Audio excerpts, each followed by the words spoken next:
Hi, you're in class with Dr. T.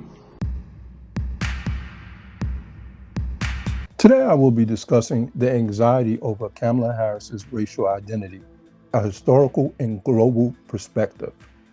Kamala Harris is the 49th Vice President of the United States of America, the first woman, the first African American, and the first person of South Asian descent to hold the office of Vice President in the United States, and the first woman of color to become the presidential nominee of a major party in the United States of America. Harris earned her bachelor's at Howard University, where she earned a degree in political science and economics. She also earned a law degree from University of California, Hastings.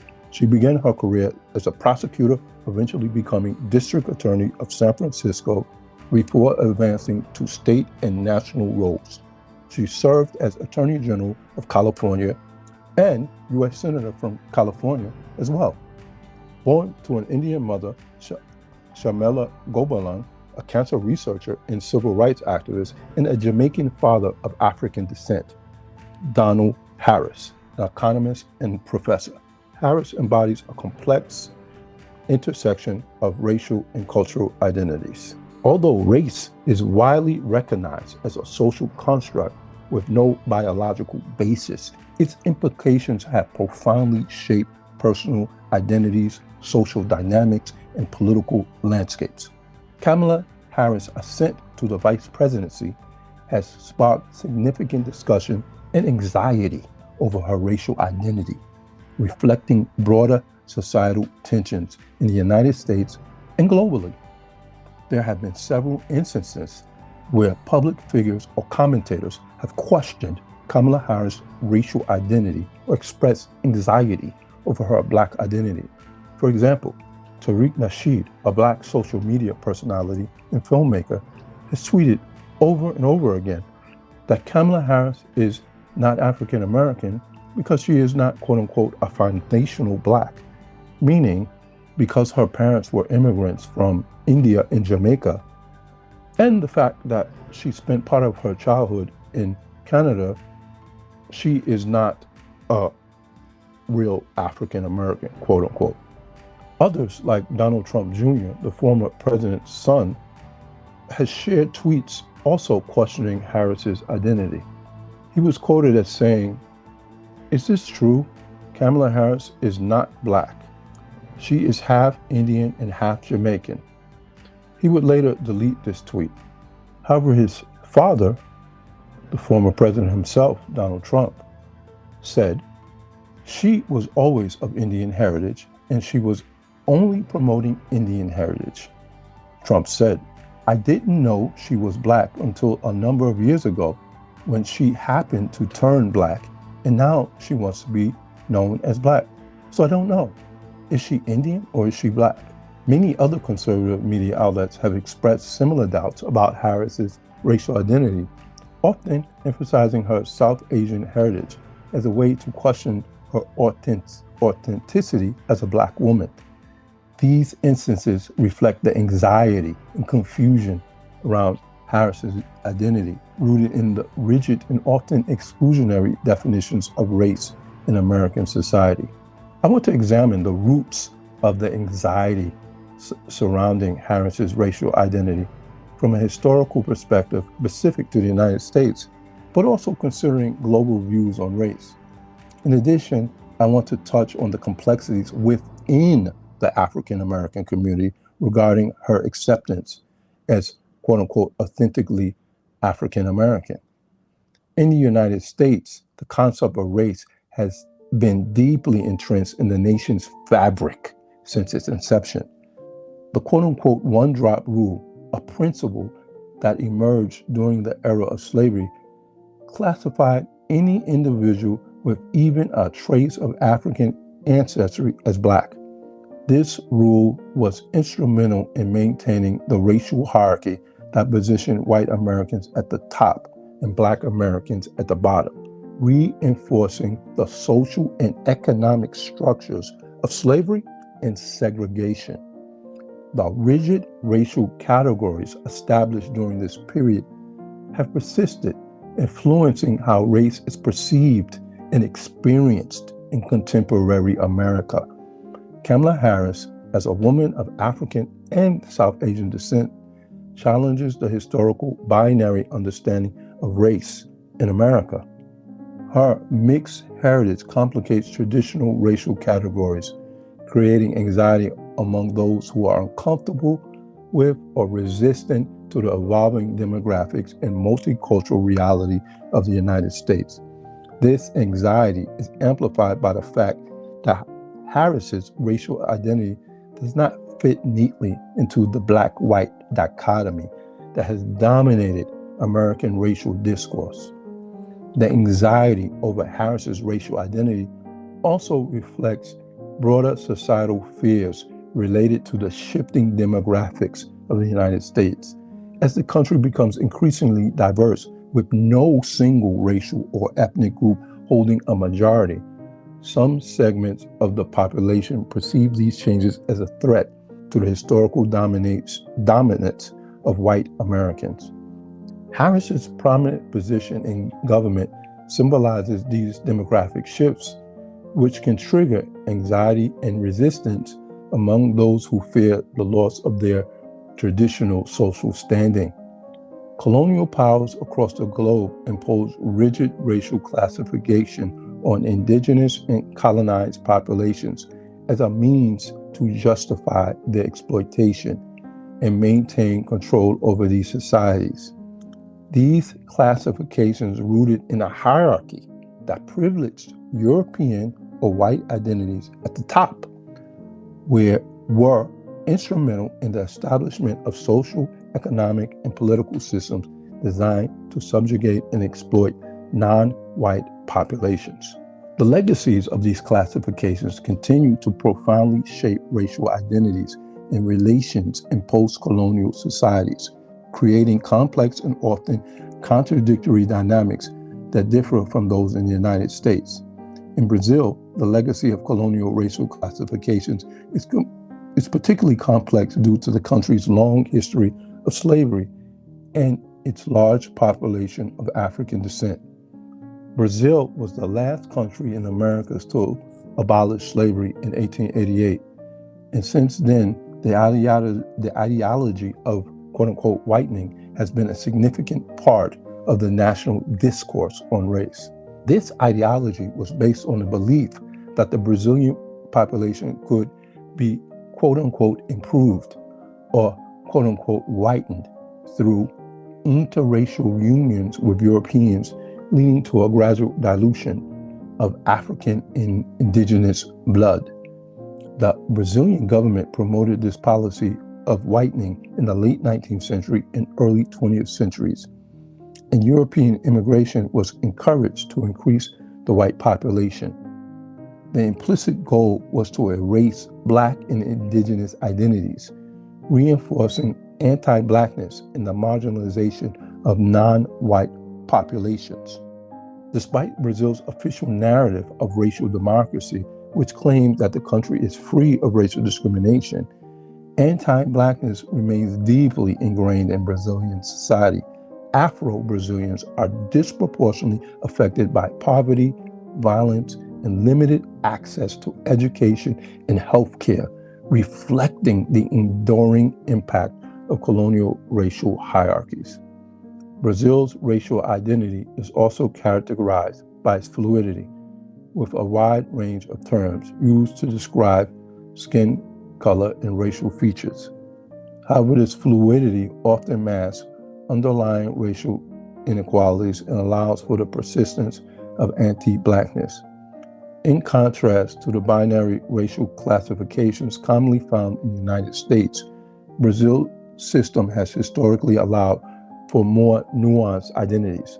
However, these identities still operate with a context of white supremacy that privileges lighter skin. In South Africa, colonial racial classifications were solidified and brutally enforced under the apartheid regime, which lasted from 1948 until the 1990s. Apartheid was a system of institutionalized racial segregation and discrimination that categorized the population into three main groups: Whites, coloreds, and blacks. Indians and other Asian populations were often classified separately, adding further complexity to the system. The apartheid regime implemented a rigid three-tiered system that ranked racial groups in a hierarchy, with whites at the top, so-called coloreds in the middle, and blacks at the bottom.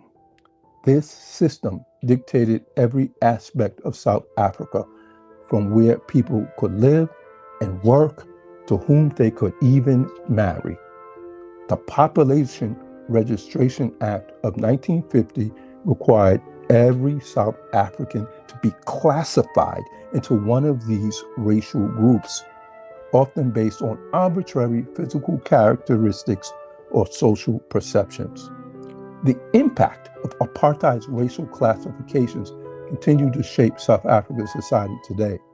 Despite the official end of apartheid and the advent of democratic governance, the legacy of racial hierarchy persists in the form of vast economic inequalities, social segregation, and deep-rooted racial tensions. South Africa's post-apartheid society grapples with the challenge of overcoming these divisions while recognizing the complex identities that emerge from its history. Unlike the historical binary categories in the United States, South African racial identities are influenced by the three-tiered system and the legacy of apartheid's complex classification system. This has resulted in a society where racial identity is often seen as multifaceted, but where the scars of past injustices remain deeply embedded. In both Brazil and South Africa, racial identity has been different than the United States, where the one-drop rule historically enforced a binary system of racial classification. In these post-colonial societies, race is understood through a lens that reflects a longer history of colonial rule, slavery, and state-imposed classifications, leading to a more nuanced understanding of racial categories. However, this difference does not equate to the absence of racial discrimination. It often conceals deeply entrenched racial hierarchies and ongoing struggles against racism. In Brazil, the myth of racial democracy masks the reality of anti-Blackness and social inequality. At the same time, in South Africa, the legacy of apartheid continues to define economic and social divides. Both countries illustrate the complex ways in which colonial racial classifications have left lasting legacies, shaping contemporary understanding of race and identity in ways that differ significantly from the more binary racial frameworks of the United States. In the United States, there also exist tensions within the African American community, particularly regarding identity and inclusion, have deep historical roots and contemporary implications. These tensions often surface when individuals like Kamala Harris, whose life story does not fit the traditional African American narrative, are viewed with ambivalence by some within the community. An example of these tensions can be displayed in the historical tensions between quote-unquote Creoles from Louisiana and other African Americans, provides a pertinent example of how these identity debates have played out over time. Creoles in Louisiana, particularly those of mixed European and African ancestry, developed a distinct cultural identity that set them apart from other African Americans. During the 18th and 19th centuries, Creoles in Louisiana often had more economic opportunities, access to education, and more social mobility compared to enslaved or recently freed African Americans in other parts of the South or in Louisiana itself. The difference in status and identity led to tensions between Creoles and other African Americans, as Creoles often viewed themselves as distinct and in some cases superior within the social hierarchy of the time. These tensions were exacerbated by the imposition of the American racial binary system, which forced Creoles to be classified as Black under the quote-unquote one-drop rule, thus erasing their distinct cultural identity and their hierarchical advantage by lumping them together with other African Americans. This loss of identity and status led to resentment and a sense of marginalization among Creoles, contributing to the ongoing complexities of African American identity. In recent years, similar tensions have arisen between African Americans and immigrants of African descent. Some African American activists distinguish themselves from immigrants, emphasizing the unique historical experiences of African Americans, particularly the legacy of slavery, segregation, and systematic racism in the United States. These activists argue that the struggles and achievements of African Americans are rooted in a Pacific history that cannot be fully shared by those who immigrated from Africa or the Caribbean more recently. This distinction is not merely about heritage, it's also about the different experiences and challenges faced by these groups in the U.S. context.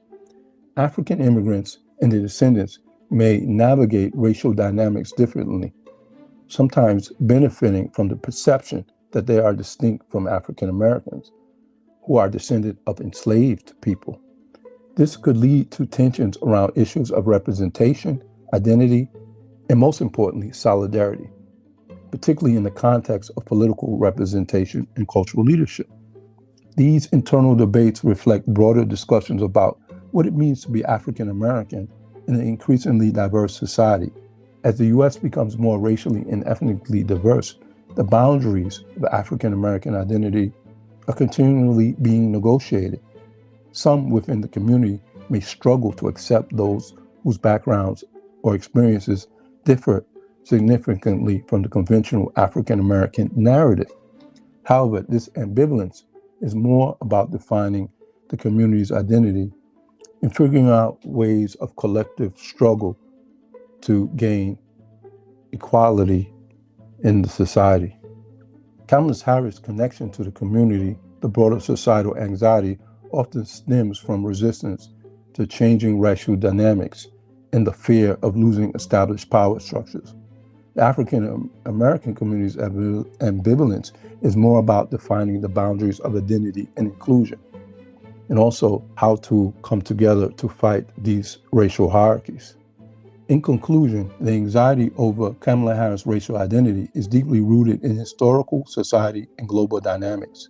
In the United States, this anxiety reflects the enduring impact of racial constructs established during slavery and segregation, as well as contemporary fears about changing demographics and power structures. Globally, Harris' identity challenges traditional racial categories shaped by colonialism and reflects the growing complexity of racial identities in an interconnected world. Within the African American community, the hesitancy to fully embrace Harris as an African American highlights the ongoing debates about the boundaries of racial identity in a diverse society. Ultimately, these anxieties underscore the persistent power of race as a social construct, even as societies grapple with its limitations and seek to redefine it in a rapidly changing world. Thank you. Please like this video, please share it, please ring the bell, and comment. Thank you.